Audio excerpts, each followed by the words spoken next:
ভোররাতে বিশালগড় থানাধীন চরিলাম পুরানবাড়ি স্থিত ব্রিজের রেলিং ভেঙে দেয় 18 চাকার লরির কন্টেইনার। ঘটনার বিবরণে জানা যায়, ভোররাতে 18 চাকার লরিটি আগরতলা থেকে উদয়পুরগামী লরি করে টাইলস নিয়ে যাওয়ার সময় পুরানবাড়ি ব্রিজের মোড় কাটার সময় 18 চাকা গাড়ি থেকে কন্টেইনার ছিটকে উল্টে যায়। কন্টেইনার ছিটকে পড়ে যাওয়ায় ব্রিজের রেলিং ভেঙে নিচে পড়ে যায়। এতে গোটা এলাকায় পানীয় জলের পাইপও ভেঙে যায়।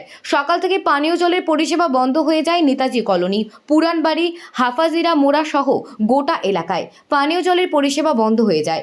সেই প্রসঙ্গে সংবাদ মাধ্যমের কাছে বিস্তারিতভাবে তুলে গেলেন এলাকারই যুবক নান্টু শীল। চরিলাম পুরানবাড়ি কি হয়েছে? এটা কালকে রাত্রে হঠাৎ করে একটা বিকট শব্দ পাইলাম, অনুমানিক রাত্র 4টা। দৌড়ে আইলাম, আয়া দেখি এই অবস্থা, ডাব্বাটা যে ব্যাপার রয়েছে।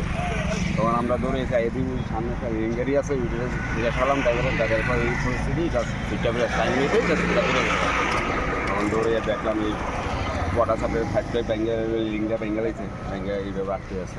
কোন কোন জায়গায় জল যায়? এইটা আপনার নেতাজি ক্লাবের দিক দিয়ে আয়া এই সামনে এটা পয়েন্ট আছে, এতটুক শেষ। কিন্তু এই হাবাজিয়া মোড়ার যে ওয়াটার সাপ্লাই, ওইটা নেতাজি কলোনি, হাবাজিয়া মোড়া, কানাইবেরি, পুরানবাড়ি 4টা গ্রামের জল পাই ওইটা আছে। 5টার কারণে এই 4টা গ্রামের জলে দেওয়া অসম্ভব না।